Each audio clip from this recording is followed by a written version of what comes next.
오늘 우리에게 주시는 하나님의 말씀은 예레미야 2장입니다. 예레미야 2장 4절부터 19절까지의 말씀을 함께 보시겠습니다. 제가 읽겠습니다. 야곱의 집과 이스라엘의 집 모든 족속들아, 여호와의 말씀을 들으라. 나 여호와가 이와 같이 말하노라. 너희 조상들이 내게서 무슨 불의함을 보았기에 나를 멀리하고 가서 헛된 것을 따라 헛되이 행하였느냐. 그들이 우리를 애굽 땅에서 인도하여 내시고 광야 곧 사막과 구덩이 땅, 건조하고 사망의 그늘진 땅, 사람이 그곳으로 다니지 아니하고 그곳에 사람이 거주하지 아니하는 땅을 우리가 통과하게 하시던 여호와께서 어디 계시냐 하고 말하지 아니하였도다. 내가 너희를 기름진 땅에 인도하여 그것의 열매와 그것의 아름다운 것을 먹게 하였거늘 너희가 이리로 들어와서는 내 땅을 더럽히고 내 기업을 역겨운 것으로 만들었으며 제사장들은 여호와께서 어디 계시냐 말하지 아니하였으며 율법을 다루는 자들은 나를 알지 못하며 관리들도 나에게 반역하며 선지자들은 바알의 이름으로 예언하고 무익한 것들을 따랐느니라. 그러므로 내가 다시 싸우고 너희 자손들과도 싸우리라. 여호와의 말씀이니라. 너희는 기띔 섬들에 건너가 보며 게달에도 사람을 보내 이 같은 일이 있었는지를 자세히 살펴보라. 어느 나라가 그들의 신들을 신 아닌 것과 바꾼 일이 있느냐. 그러나 나의 백성은 그의 영광을 무익한 것과 바꾸었도다. 너 하늘아, 이 일로 말미암아 놀랄지어다. 심히 떨지어다. 두려워할지어다. 여호와의 말씀이니라. 내 백성이 두 가지 악을 행하였나니 곧 그들이 생수의 근원되는 나를 버린 것과 스스로 웅덩이를 판 것인데 그것은 그 물을 가두지 못할 터진 웅덩이들이니라. 이스라엘이 종이냐 시종이냐 어찌하여 포로가 되었느냐. 어린 사자들이 그를 향하여 부르짖으며 소리를 질러 그의 땅을 황폐하게 하였으며 그의 성읍들은 불타서 주민이 없게 되었으며 놉과 다바네스의 자손도 내 정수리를 상하였으니 내 하나님 여호와가 너를 길로 인도할 때에 내가 그를 떠남으로 이를 자취함이 아니냐. 네가 시홀의 물을 마시려고 애굽으로 가는 길에 있음은 어찌 됨이며 또 내가 그 강물을 마시려고 아수르로 가는 길에 있음은 어찌 됨이냐. 내 악이 너를 징계하겠고 내 반역이 너를 책망할 것이라. 그런즉 내 하나님 여호와를 버림과 내 속에 나를 경외함이 없는 것이 악이요 고통인 줄 알라. 주 만군의 여호와의 말씀이니라. 아멘. 북왕조 이스라엘이 먼저 망하고 남왕조 유다도 이제 기원전 586년에 망합니다. 예레미야는 이 유다를 위하여 세워진 선지자였죠. 요시야 왕 때 부름을 받았다고 했습니다. 분열 왕국 시대의 북왕국은 그 왕조가 한 가문으로 이어지지 않고 왕들이 많이 바뀌지만 이 남왕조 유다는 다윗 왕가를 계속 왕위에 세우는 정통성을 갖고 있었습니다. 그런데 이때는 이미 그 북왕조가 망한 다음이었기 때문에 남왕조는 생각하기를 저 북왕조는 약속의 왕인 다윗을 배반했기 때문에 망했다. 이렇게 생각을 하고 우리는 예루살렘 성전과 또 다윗 왕가와 이런 약속들을 계속 지켰기 때문에 하나님이 당연히 우리를 편들고 지킬 것이라고 생각을 했는데 이제 예레미야가 나와서 너희 망한다 이렇게 예언이 떨어지고 남왕조 유다 사람들은 어떻게 하나님이 지키시는 이 나라가 망하겠느냐.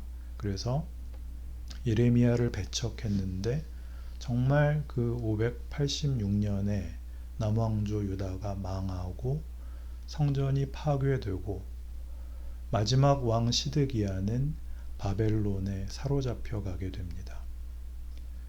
그러면 이렇게 될 거라면 선지자의 역할은 과연 뭐냐? 그게 궁금하죠. 뭐를 잘못해서 선지자가 와서 그걸 지적하도록 하나님이 보내셨다면 그게 해결이 되어야 할 것 아니냐. 선지자가 와서 고생을 했는데 그냥 멸망해 버리면 그럼 선지자의 역할은 뭐냐? 우리는 너무 쉽게 그러니까 백성들이 예레미야의 말을 듣고 회개했어야 한다. 이렇게 얘기하면 정답인데 대부분의 경우는 보면 회개하는 경우가 드뭅니다. 회개하지 않고 자기네들의 고집을 끝까지 부리는데 그 이유는 이 시대에는 종교적으로 일종의 낙관주의를 갖고 있었기 때문입니다.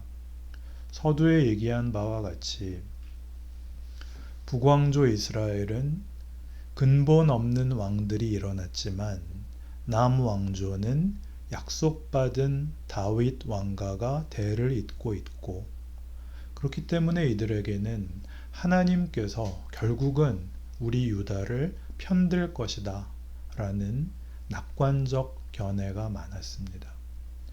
우리도 어려운 일이 일어나면 다 괜찮을 거야, 괜찮을 거야가 제일 많죠. 파국이 일어날 때까지 뒤로 미루는 것 같이 이 남왕조도 그렇게 낙관합니다. 현실적으로는 오늘 본문에 나오는 바와 같이 우상숭배가 심해집니다. 우상숭배가 심해졌다는 것은 그들의 삶의 가장 중요한 내용이 그저 현실 타협적으로 변하는 것이죠. 이런 것들을 이제 예레미야서에서는 하나님이 남왕조 유다를 멸망시키는 벌하시는 가장 중요한 문제로 제시합니다. 우리는 이러한 것들을 다만 종교적이거나 도덕적이거나 윤리적인 차원으로 이해를 하는 바람에 이런 선지자들의 나섬과 불순종과 그래서 일어나는 파국을 쉬운 논리로 이해하는 버릇이 있습니다. 회개했어야 한다가 대표적이죠. 그러나 하나님의 진노는 이겁니다. 너희가 잘못했다는 것은 도덕적이거나 종교적인 문제가 아니라 너희의 가치와 운명은 내가 쥐고 있다. 너희가 가져야 할 그 명예와 영광을 나만이 만들 수 있다. 그리고 그게 아닌 것을 나는 타협할 수 없다. 이게 말하자면 하나님이 분노하시는 그 이유입니다. 우리의 회개는 대부분 다 지난 시간 동안 지은 죄를 일일이 나열하는 거죠. 그래서 다 나열하다. 더 이상 생각이 안 나면 끝에 이렇게 붙이곤 하죠. 미처 아뢰지 못한 죄, 모르고 지은 죄까지 용서해 주세요. 그런데 하나님은 뭐 이렇게 저렇게 지은 죄 그 이전에 하나님이 너를 만들었으니까 너 자신이 위대한 존재이고 영광된 목적을 갖고 있다는 것을 놓치지 마. 쉽게 병 낫고 자식들 잘 되고 이런 걸로 묻어버리지 마. 이렇게 꾸짖는 겁니다. 하나님, 우리는 다른 존재들하고 다릅니다. 차별로서의 다름이 아니라 구별이죠. 우리는 하나님의 형상입니다. 하나님이 그 아들을 준 그런 목적과 하나님의 진정성의 대상입니다. 이걸 모르는 게 죄입니다. 그러니까 회개는 이제 정신 차리겠습니다. 제대로 살겠습니다. 그렇죠? 윤리적이고 도덕적인 그런 간단한 것으로 묻어버리려고 그러지 말라는 말이죠. 기독교 신앙의 가치는 윤리 도덕의 차원과는 다른 것입니다. 인간이라는 존재의 가치와 운명의 근거를 제시하자는 것이죠. 하나님이 창조주이시고 예수 그리스도로 말미암는 구원이라는 것을 근거로 가짐으로써 하나님이 누구신가에 대하여 그는 창조주이시며 우리를 사랑하신다. 그는 전지전능하신데 그의 영광을 우리의 찬송으로 받아내시겠다고 하신다. 이렇게 근거를 제시하는 것입니다. 다만 법을 지키는 거라면 우리는 이슬람교를 따라갈 수 없죠. 다만 모든 욕심을 버리는 거라면 우리는 불교를 따라갈 수 없습니다. 그리고 다만 양심을 만족시키는 거라면 그건 유교죠. 기독교 신앙은 그런 어떤 명분, 어떤 보이는 답을 넘어서는 진정한 가치와 근거와 목적과 방법을 제시하는 것입니다.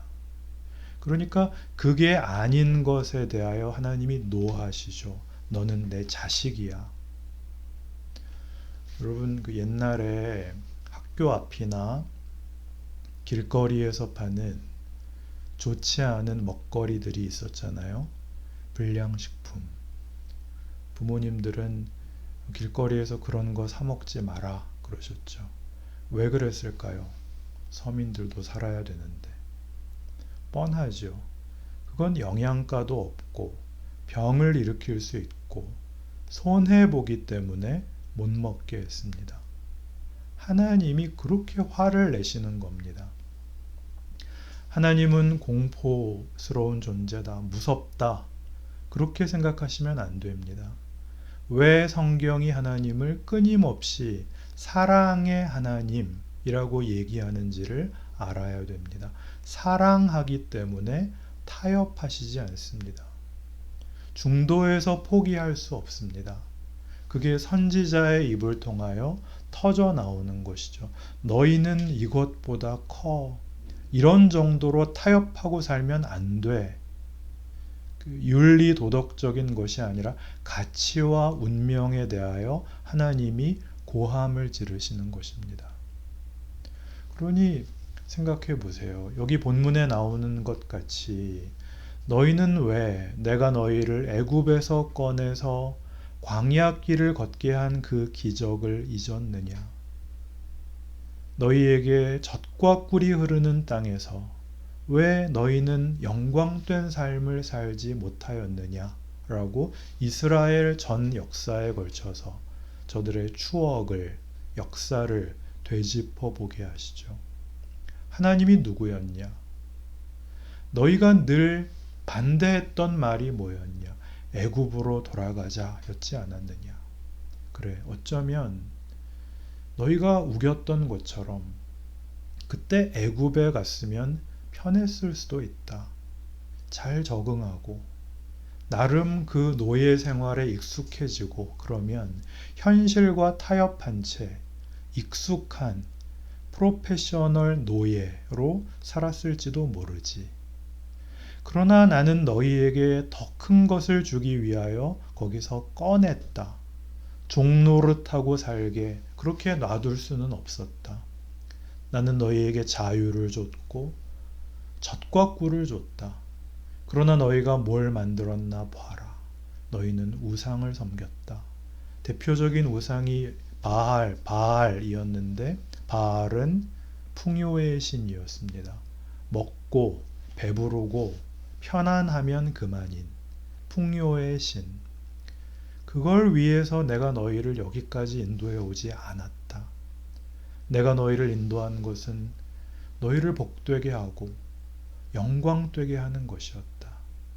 너희는 그걸 따라오지 못했다. 그러나 나는 이대로 포기할 수 없다. 그래서 너희에게 벌을 내린다. 정신 차리라고. 그들이 망하고 바벨론에 잡혀가서 배운 것은 여러 가지가 있습니다. 현실적으로 이 예언서를 읽은 사람들은 이 예언을 받았을 때 예레미야를 반대한 청중만 있는 것이 아니라 바벨론에 들어간 2세대, 3세대 그 자녀들이 이 예언서를 읽게 됩니다. 그리고 자기네들의 현실,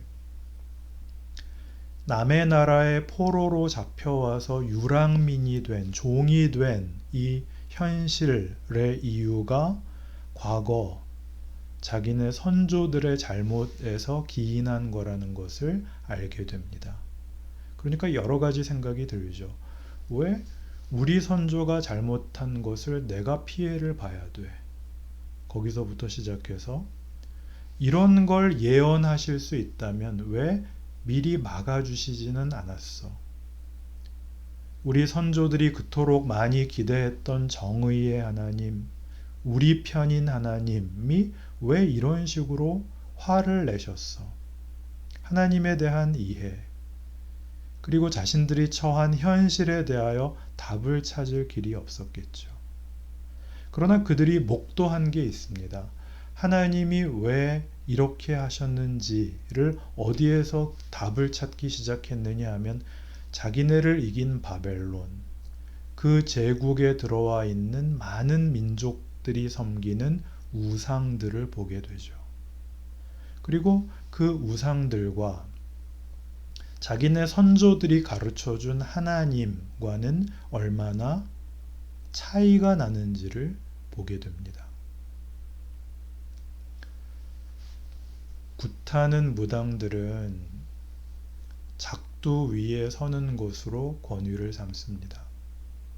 그 시퍼런 칼날 위에 사람이 서는데 괜찮다는 것은 물론 신기한 일이죠.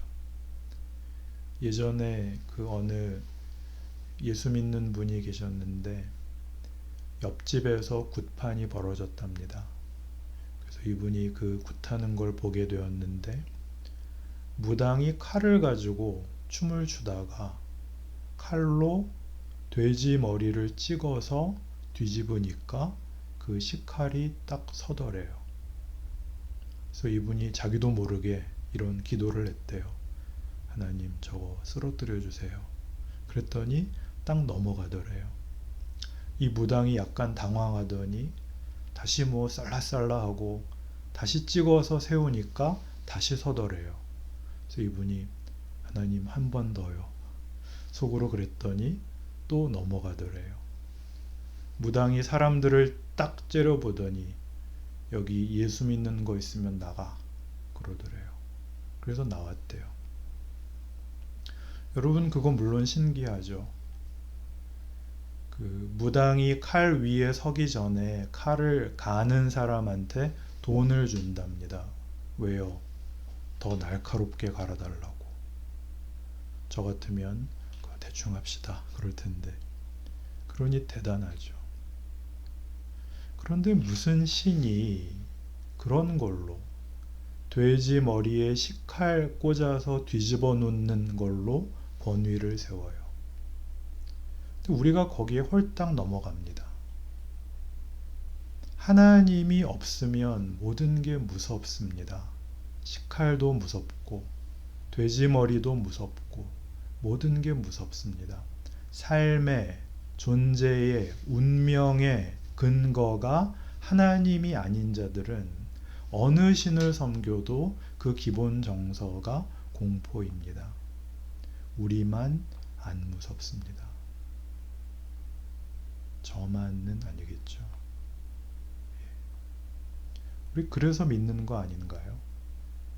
믿음이 연약하다 할지라도 우리가 기대하는 게 그것 아닌가요? 그 이해를 위해서 예레미야가 세워져 있습니다. 너희가 믿는 하나님, 너희가 오해하는 하나님, 너희가 돌아봐야 되는 과거 역사 속에서의 하나님을 다시 한번 생각해 봐라. 그 하나님은 지금 어디에 있느냐? 왜 이런 일이 벌어졌느냐? 생각을 좀 해봐라. 이게 예레미야입니다. 성경에 나오는 선지자는 죄를 지적하고 화를 내고 자기만 혼자 옳은 것 같이 얘기하는 사람이 아니었습니다. 선지자는 하나님의 노여움이 우리를 향해 분노하고 우리를 책망하는 것이 사랑에 기인하고 있음을 아는 이입니다. 이 예레미야서 뒤에는 예레미야 애가가 나옵니다. 슬픈 노래라는 뜻이죠. 성경에 나오는 인물들 중에 별명이 있는 사람들이 있습니다. 믿음의 조상, 그러면 아브라함, 꿈의 사람, 요셉, 인내의 화신, 그러면 욥. 그런데 이 예레미야는 별명이 눈물의 선지자예요. 본인이 하나님의 진노를 받는 자와 하나님의 마음과 공감되어 동일시되어서 그는 우는 겁니다. 그 징계가 무섭기 때문만이 아니라 그의 사랑이 분노로 표현될 수밖에 없는 처지를, 현실을, 실력을 애통해야 하는 겁니다. 그러니 이 예언은 망하라고 하는 게 아니죠. 겉으로는 망했지만 그 보이는 멸망이 다가 아니라 그것이 진정한 사랑을 만들어내기 위하여 주어진 하나님의 진정성인 것을 나타내고 있죠. 어떤 진정성이요? 하나님은 우리와 운명을 약속하셨습니다. 그 무엇도 예수 안에 있는 하나님의 사랑에서 우리를 끊을 수 없다라는 미래를 놓고 과거에서의 반성이 그리고 오늘 나의 무력함이 알지만 하지 못하는 것들이 그게 일을 하게 만들죠. 그게 선지서가 우리에게 들려주고 싶은 이야기인 것입니다. 너희는 어디로 가든지 미래를, 운명을 알고 있는 자들이다. 그러니 너희가 좌절하고 너희가 원망하고 너희가 절망할 때 다시 생각해 봐라. 인류의 역사가 이렇게 실패로 점철되어 있는데도 불구하고 인류가 멸망하지 않고 여기까지 왜 왔냐 생각해 봐라. 하나님이 왜 살려놨냐? 우리를 가르치려고 하지 잘잘못으로 끝장내려고 한 적이 없다. 하나님께서 우리가 이런 인생을 겪고 지금 살고 내가 결정하여 미래를 가지도록 나를 지금 현장에 두고 계십니다. 과거의 여러 가지 유산과 경험과 그리고 동일한 무력감을 갖고 있으나 미래는 약속되어 있는 우리, 거기에 대고 하나님이 하시는 말씀이죠. 예전에 그 어느 오디션 프로그램을 봤는데요. 어떤 분이 노래를 잘했는데 심사위원이 이렇게 표현을 했습니다. 정확하지는 않은데 대충 당신의 노래는 감정이 기술에 묻혀버렸습니다. 왜 이런 이상한 인생을 살아야 하는가? 하나님이 그의 감정을 터뜨려 나를 붙잡고 흔드시기 때문입니다. 거기에 우리가 해야 될 대답은 정답이 아닙니다. 무슨 기술적인 답이 아니라 우리도 우리의 인생과 우리의 실력을 가지고 땀과 땀으로 눈물과 눈물로 부딪히셔야 됩니다. 그게 없이 우리는 신앙을 자꾸만 공식화합니다. 할 거 하고 낼 거 내고 받을 거 받고 하는 식으로 거래하고 계산하는 식으로 예컨대 11조 꼭 해야 되나요? 안 해도 됩니다. 그건 의무가 아니고 말하자면 도리 같은 겁니다. 부모님께 밥 꼭 사드려야 되나요? 그거랑 똑같은 겁니다.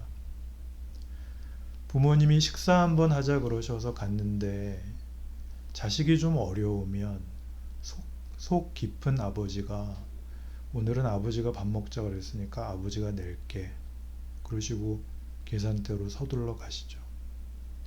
그러면 뒤에 미안한 마음으로 쭈뼛거리며 서 있다가 아버지 제가 사드려야 되는데 죄송해요. 그래 다음에 네가 사. 그러면 되는 거지. 왜 치사하게 자꾸 이런 경우에는 꼭 큰아들이 밥값을 내야 되는 건가요? 더치페이 하면 안 되나요? 왜 그러냐고요. 11조 안 내면 벌 받고 잘 내면 복 받고 어디 갑자기 몸이라도 아프면 내가 11조 떼먹어서 벌 받나? 그거 계산하느라고 우리 신앙생활에는 감정이 없어지고 표정이 없어졌습니다. 그러니 생각해 보세요.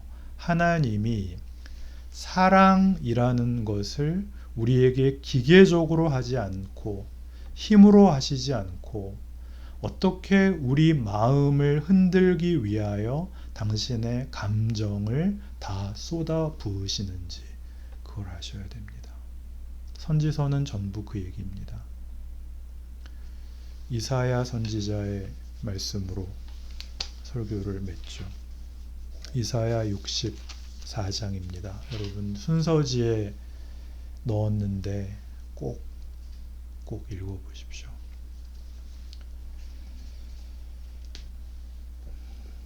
원하건대 주는 하늘을 가르고 강림하시고 주 앞에서 산들이 진동하기를 불이 섭을 사르며 불이 물을 끓임 같게 하사 주의 원수들이 주의 이름을 알게 하시며 이방 나라들로 주 앞에서 떨게 하옵소서.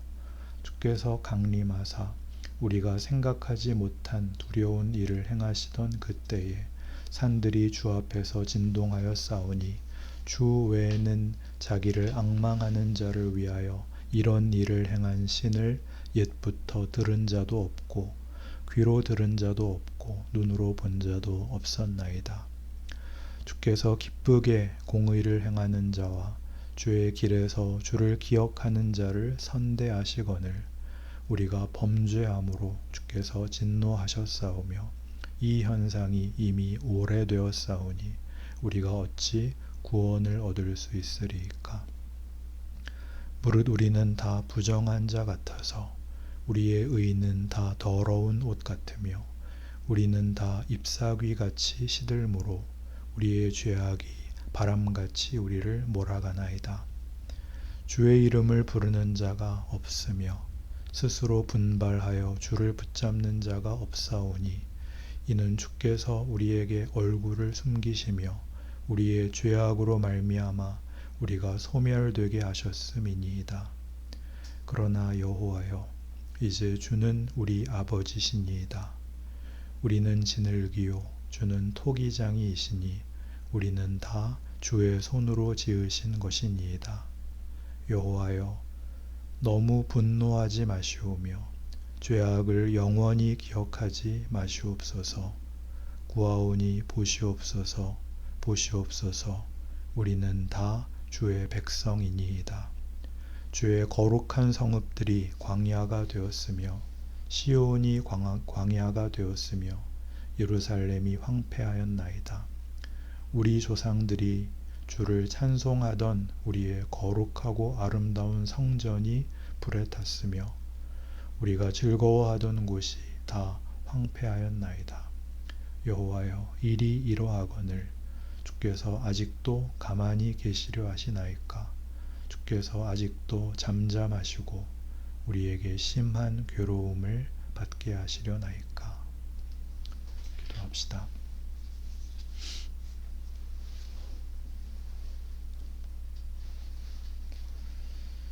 하나님 우리 아버지, 우리를 사랑하시며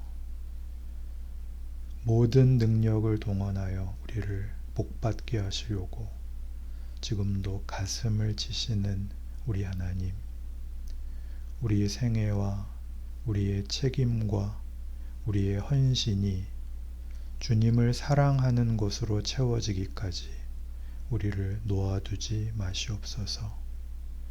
우리의 입술로 찬송을 받으시며 각 사람이 자기 생애로 인하여 하나님을 영화롭게 하는 책임을, 명예를 위대하게 누리며 살게 하옵소서. 이 나라와 이 시대와 우리 자손들과 우리의 미래가 하나님 손에 있음을 감사하며 기도하게 하시고 책임지게 하시고 울게 하시옵소서. 예수님의 이름으로 기도합니다. 아멘.